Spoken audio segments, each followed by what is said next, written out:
The U.S. Treasury Secretary Scott Bessent's Friday comments on the Alberta Independence movement, inviting the province to come down into the U.S., was a hot topic during Premier Danielle Smith's call-in radio show Saturday. But the Premier says a desire to become American is not what's driving the movement.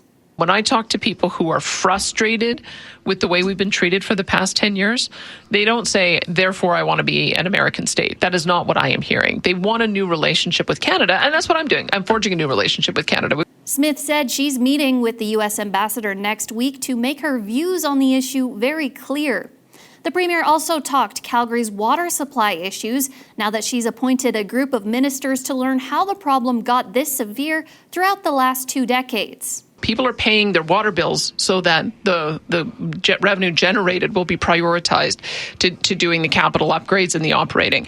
Capital was not spent to the level that was allowed year after year. Meanwhile, the reserves for the city grew to $4 billion. I can see that as well as any Calgarian. That's a major governance problem. Court of Appeal and Court of King's Bench judge selection were other major issues, with the Premier saying selection is up to the federal government now, but that could change. I just wrote a letter to Mark Carney saying maybe we should look at a way, now that we've got some openings on King's Bench, for us to have a joint process to choose those judges so that we start choosing judges in Alberta that reflect the values of how we want them to operate here.